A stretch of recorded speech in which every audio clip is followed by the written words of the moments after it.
We're gonna talk about the Ollie's website with Sharleen. So I gotta get some paper and markers and we're gonna sit down and go over her design and review the work. Let's get going. Let me try this again. I want you guys to listen to me. Yeah. I design sandwiches.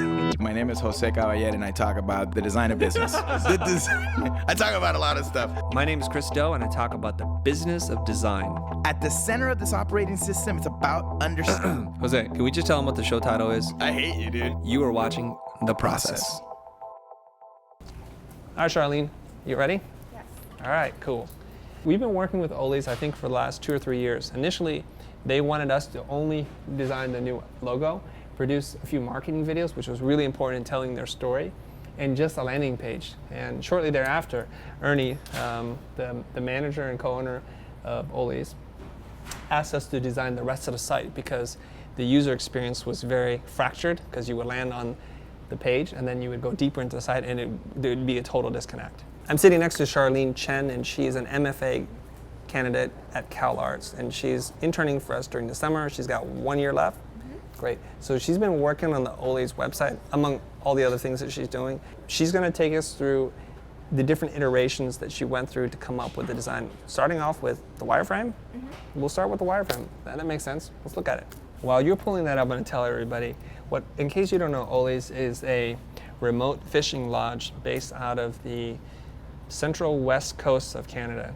And it's about 2 hours north by plane from Vancouver. And it's this really wonderful, very remote location. The only way to get there, the only practical way to get there is to fly in on a float plane, lands on the water. It's pretty awesome, just like Fantasy Island. And it's very high touch personal service. I think they can only accommodate about 24 guests at a time. So that's a little contextual information. Salmon fishing, it's an amazing thing.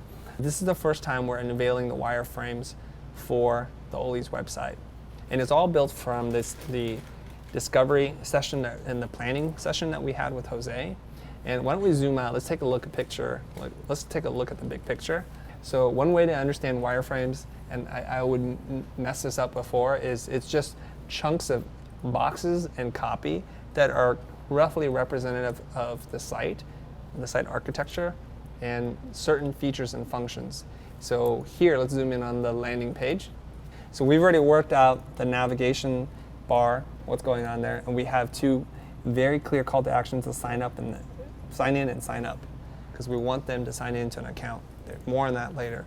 So we can see here, this is just a representation of an image carousel where we can put images, video, or whatever else we want to put in there. That's pretty standard stuff.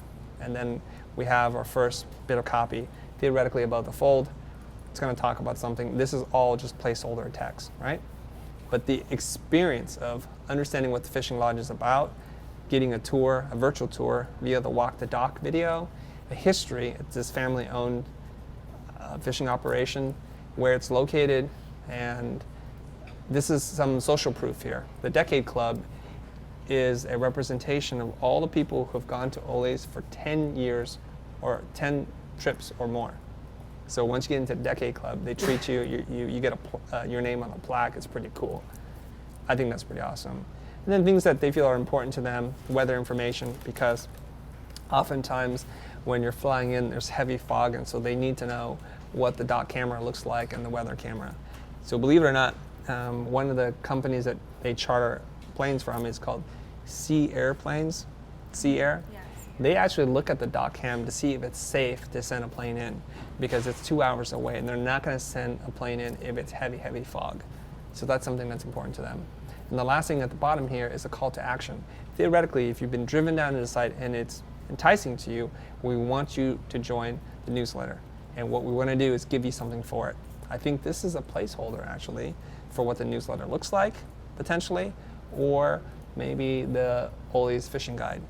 So it's a value exchange. Give us your email, we respect your privacy, and we want to give you something back in return, something that's valuable.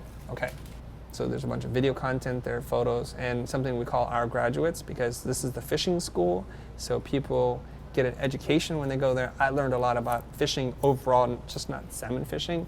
It's a richer experience, so we consider them students that have graduated. And of course, we're going to show you them with their trophy-sized salmon. and other things to do there, because we think that if it's all focused on fishing, it's not appealing to women, it's not appealing to younger people. There's corporate events, team building, that's a big thing. Bringing a whole troop of people out there on a trip, sharing that experience together, bonding, growing, that's pretty cool. Now, here's a big thing. This is a big one, right? Sharleen, you worked a lot on this kind of stuff. We want to make it easy for people to plan and book their trip. So we need to kind of rethink how to do this, and you're going to see how Sharleen transformed this blocky wireframe, in essence the kind of idea we want, but she made it usable. And it's a pretty radical departure in a way from this, and you're going to see that. All right, let's just jump into the design part of it now. So this is the first pass at the design. Okay, this is the first pass of design. Okay, so you can see all the features, call us, sign in, sign up. Okay. Yeah. And I pretty much just translated it from the wireframe. I try to interpret it in my own way, but it's kind of still pretty much sticking to how it was originally designed. Okay, so it's following the template of the wireframe pretty closely. Right. All right, so let me just look at this. Wow, the doc history.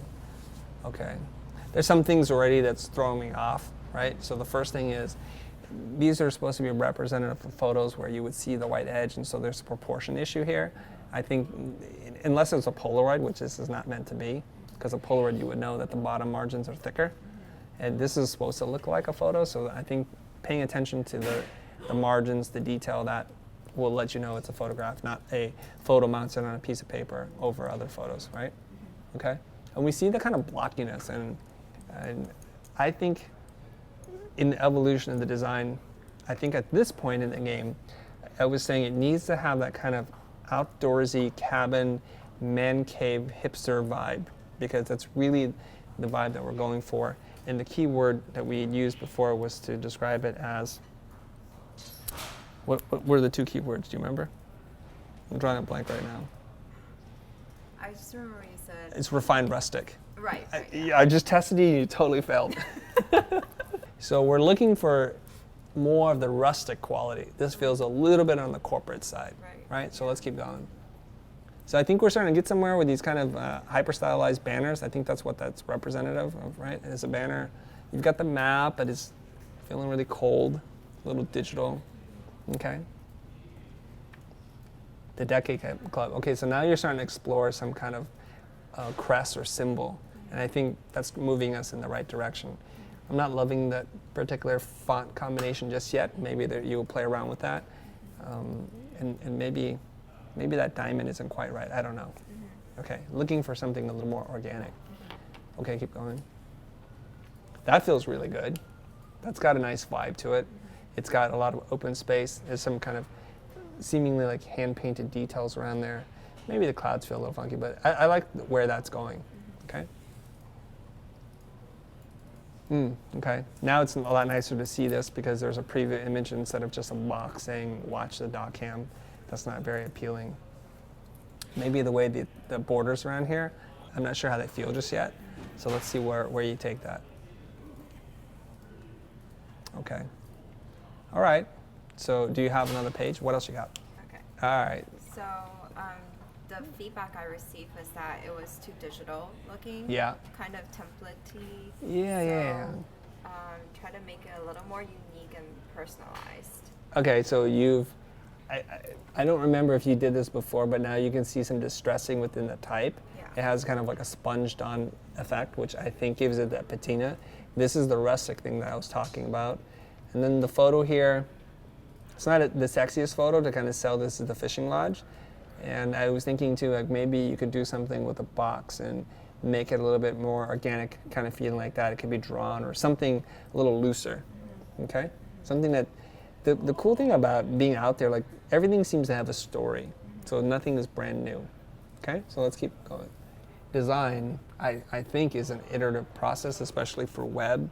It's important that you don't try to just get out there and make perfection like stop one, because it gives Sharleen room to talk to me and have dialogue for us to collaborate on things and to try new ideas without fully committing to them and allowing it to be the best of both of our thinking. It's a collaborative process. So when I saw this one, I'm like, Something feels off about this one. It almost feels like a action movie from the 80s with Wesley Snipes. Something with a bus, maybe. It has that kind of italic, like, walk the talk. Okay? So something that's throwing me off. It's not the right vibe. Probably the italicized type, and there's 2 bars on top and bottom. Okay, let's keep going. Oh, okay. All right. Let's pause here.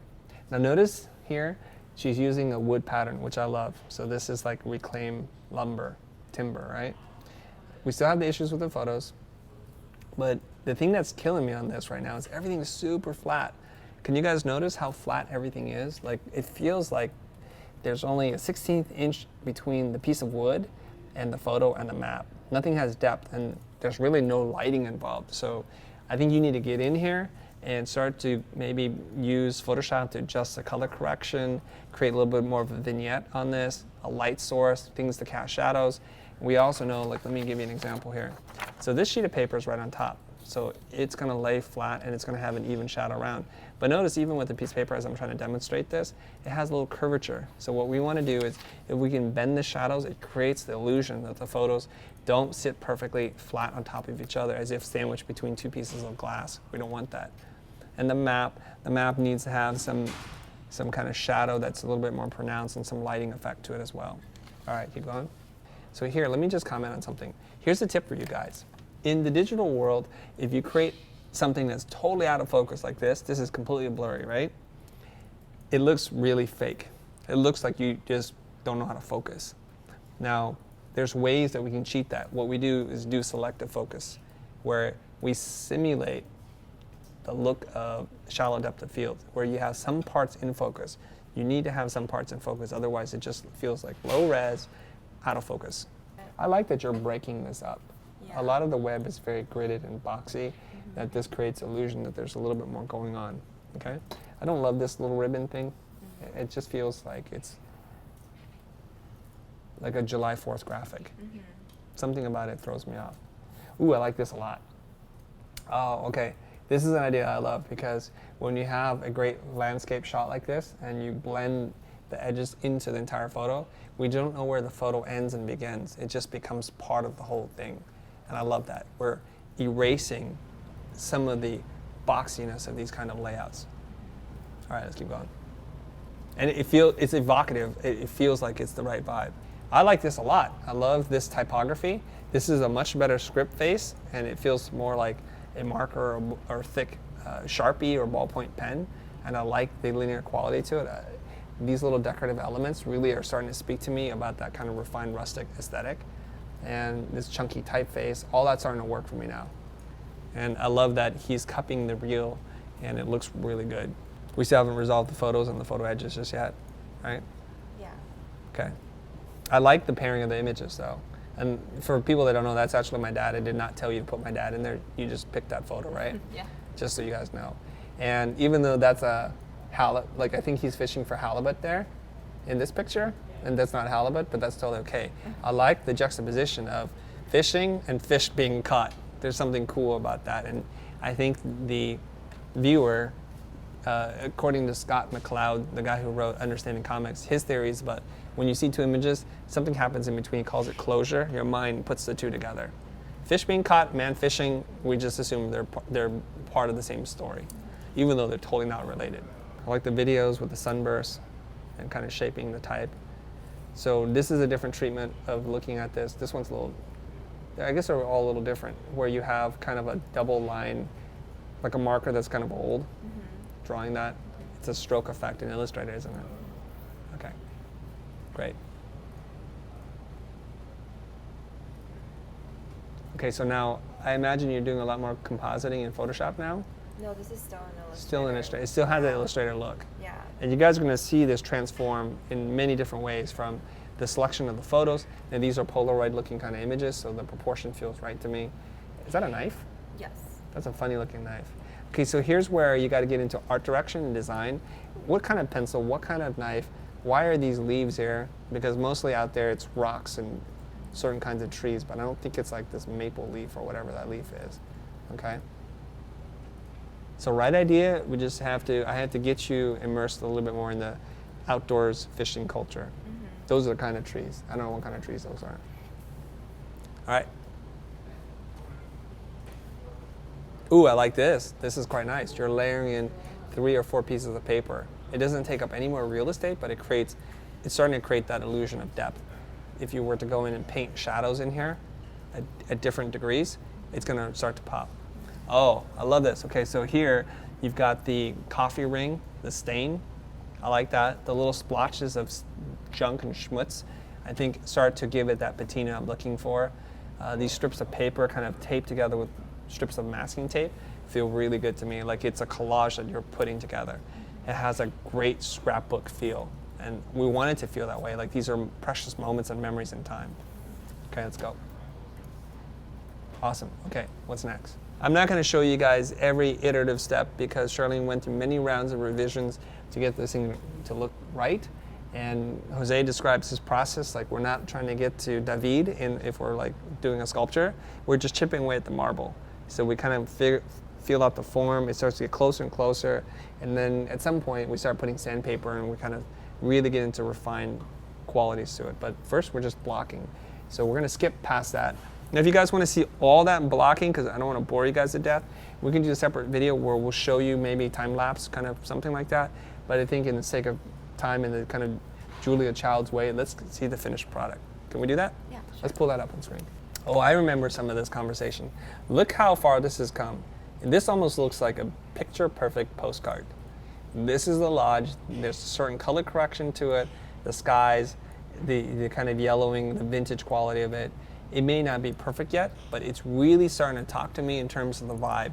If you go back and look at our original strategy document where we include photographic references to define the brand, which I think that's what you ultimately did, you started to dial in the color correction, it's really feeling right, like you want to go there.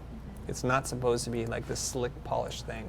So I like the topography. It's got that kind of out in the woods, like lumberjack vibe to it, and that's what it needed.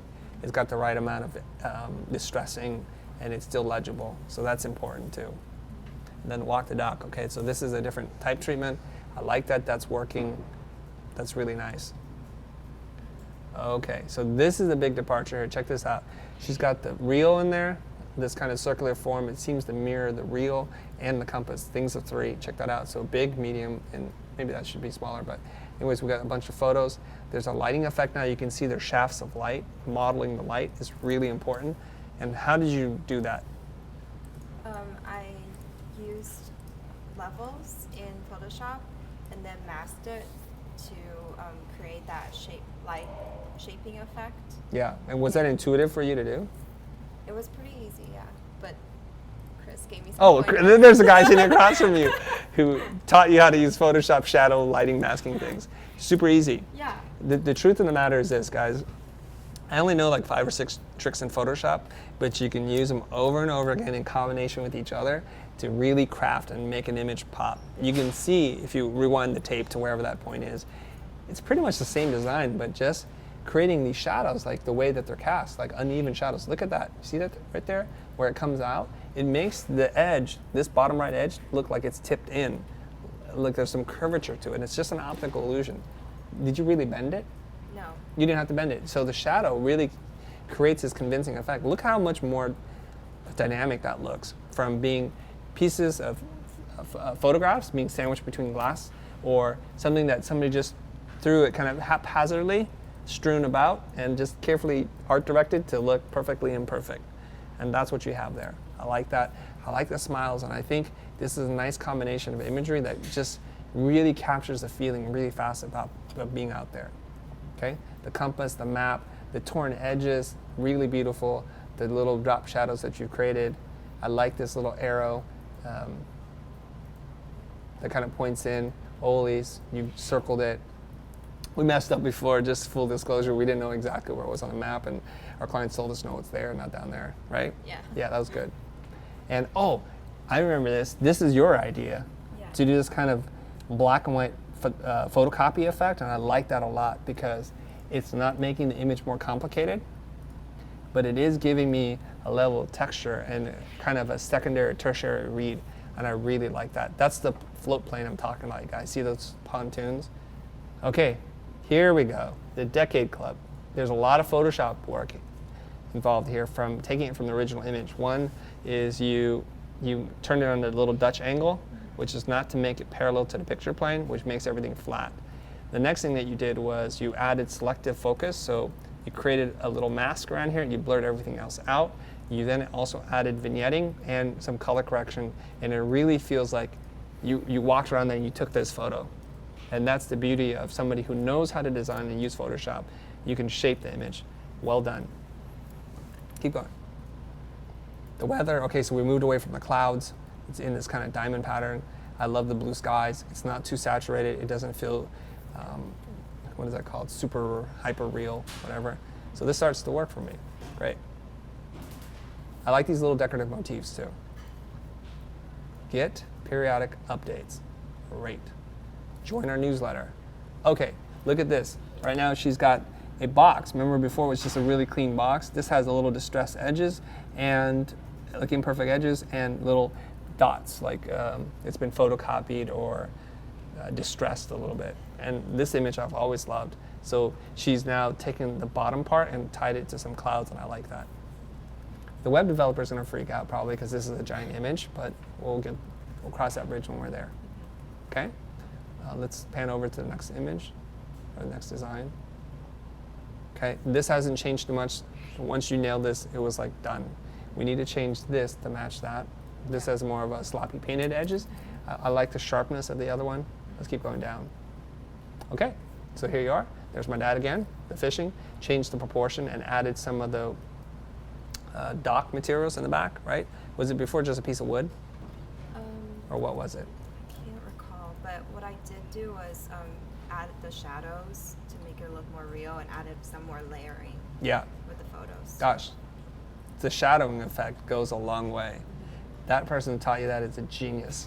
Let's keep going. I like this kind of weird pattern that you've included in here. It reminds me of the topography of the landscape, where it shows the depth of what's underneath the water. And it's kind of also reminds me of like a wood grain texture. So there's some really cool things working in there, and I like these little tears. Okay, let's keep going. More videos. Did they ask for more videos? No, I added in all the videos from their school channel. You know what I mean, their school channel? They have The a Ollies? fishing school. Oh, they have channel. a fishing school channel? Yeah. Okay. We may not want that many videos, because that's a lot of videos to put through, but that's a great way to make sure their videos are watched. On one of their videos, they have a couple 100,000 views, right? Or is it 1 million? How? Okay, go up here. Go up a little bit. It's shocking. Not that one. Not the ones we made. But I think the miter box cut plug herring video is one of those videos where they got a ton of views because they really actually teach you how to take a frozen piece of fish and to cut it in a certain way that it makes it look like it's alive and an injured fish in the water. It's really cool. Okay, let's go down to the bottom. More photographs. I like that. I love this. There's like an old-timey vintage archival notebook and some notes in it, right? Mm-hmm. All right, cool. Okay, that's just been more and more refined. I like that. Nothing. Maybe if anything, maybe this should be a little warmer and a little bit less contrasting. Okay. It's pulling my eye out, and I need to drive my eye in. And that's why you vignette things. When you darken out the outside, your eye goes towards the center. And it's important for us to be able to read this stuff. All right, next design. Okay, I tell you what, let's look at these two designs together. Okay, so these are, what is this? This is part of the other activities page and the planned trip. So let's just take a look at it. Okay, pan down. So I think you've really kind of dialed things in terms of understanding the content and the vibe. And last time I checked, you're not a 50-year-old man. Are you a 50-year-old man? No. Okay. Do you like fishing? I don't know. Okay, so you don't know. So you're keeping an open mind. And the reason why I asked you that is because to me, the strength of the designer really comes across in the work in that they're able to creatively stretch. They're able to do My Little Pony to man cave fishing, man stuff, right? And I think that's really awesome. And it does take a while to learn the aesthetic and the visual language, right? And also for you to dive in and actually read all the copy and understand what's going on. And that's the kind of context I can provide as well. Now, I didn't notice this, but let's look over here. I think I like one of these logos better. I think I like this one better than this one. What do you think? I think you had this one with the bow tie. Yeah. Kind of like Miller Genuine Draft looking. This one is a little more patriotic and kind of a funky typeface too. I think I like this one better. Okay. And it feels like it's consistent with everything else. Yeah. So maybe we can see what that looks like in there. Sure. Okay, cool. Right now All or right. later? No, not right now. Okay. We don't want to design in real time. And then this thing is still not right for me. Yeah. So you're still working on it. So can you pan over to the side? So guys, when I say like work on a banner and try to find things, I don't want somebody to come back and show me one thing. She's really exploring it, working through the problem. And the deal that I have with her and my designers is that I have to give her space so she can feel comfortable to explore. I have to give her time so that I can't say give me 4 versions, but I need it like in 10 minutes because that doesn't really give her any time. And then we have to have conversations about it. Now, I'm going to ask you this question. You can tell the people whatever they want, whatever you feel. You feel safe to explore, Yeah. even though we're way past our deadline? Right? Yeah. We're past our deadline. So that's what's important to me. And then we'll sit down and we drew a bunch of arrows together to see if we can design this. I think one of the ones that we saw that maybe you had originally, let's do a little drawing. So Aaron, let's come in on here. So there's a section here I want to kind of illustrate, right? So scrap paper here. It's cheap. It's eco-friendly because it's already been used once. What we want to do is do this thing that says check availability, and we want to tie it into this somehow. So I feel like the design really needs to drive us down somehow without it feeling too boxy, okay? So check availability. That's one way. But this is feeling like a little baseball diamond. So maybe another way is to draw little ribbons like this, which is what somehow and tie it down here. I think we're missing that little element of grouping it together with this and making it feel integrated. Okay, so we can do the same design on a bias. And a bias, I mean something like this. And I think you showed me something. So I think your font, I've said this before, is killing you. Because the font's already a script italic, and it's fighting the natural path of the ribbon. Okay, so I think a cleaner, simpler sans serif typeface might serve you better. Okay, so let me finish this part out. So I'm boxing it out here. Is this contrasty enough, Aaron, or I can use my marker now? Just so you guys can see it at home. Oh, this is a pretty rad marker. You can tell I've hardly ever used it. So I'm breaking out the special markers for the school audience. Do you know why I bought this marker? Do you know the calligrapher, letterform guy, Seb Lester? Yes. I saw him doing some calligraphy. I'm like, if I buy that marker, I'm going to do calligraphy just like Seb Lester. And it never worked out that way. So that looks like butt. Okay? So you guys can see the design. This one's tricky because we have a strong horizontal thing, and we need to somehow tie it together. Maybe it's that it's in a box. It's like boxes within boxes. It's like too many freaking boxes, you know? Yeah. I think I'm gonna try something completely different. I think you need to do that Yeah. at this point. Okay? Maybe there's something that can anchor the shapes together. We need to make this grouping, maybe it's like check. You've got the sunburst and other things. I'm not good at this kind of stuff, so this is where I'm out of my element and I need to see more design references so that I can learn this kind of aesthetic. Maybe, I don't know. That could look totally ugly too. Maybe it already looks totally ugly right now. But I like sketching with marker or pencil because that only takes like 30 seconds to do as opposed to trying to do it perfectly in Illustrator. It can become very complicated. I think maybe if you take the inspiration from what you've done with these ones, Yeah. can you pull that down so we can see? Like, go back to your barbecue one that I'm like, I kind of like that one. Like barbecue nights. What if you did it like that and just left it open? So you can do check, like that, and then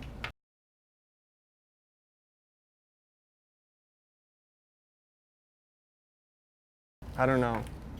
You think that might be a solution? Yeah. Don't say that and patronize me. Do you really believe it to be? I was going to try that, but then I realized that the L comes up pretty high, and check is kind of a longer word, so maybe there needs to be another sort of configuration, but some sort of puzzling things together could be a possibility. Okay. I think the way you design these kind of letter forms, okay, this is kind of a hack job. I'm sorry, guys. So Gemma O'Brien or whoever else is out there looking at this video kind of scoffing and snickering right now. I think we need to fill in all the little spaces. So that's usually why they invent all those decorative elements, whether it's a star or something, because they want to fill in all the negative space, because otherwise it feels like things are trapped in there. Okay? So you can figure that out for me, yeah? Thank you very much. I think you are very close to getting this thing done, and I'm really excited to send this off to developers. And I'm sure the clients are equally excited to see this sent off to developers, and I think you've done a wonderful job. And I can see a lot of consistent themes and patterns, and it's really nice because then you feel like it's one cohesive site. All right, so comment below. Let me know what you guys think if you want to see more of this, and we'll make more if that's the case.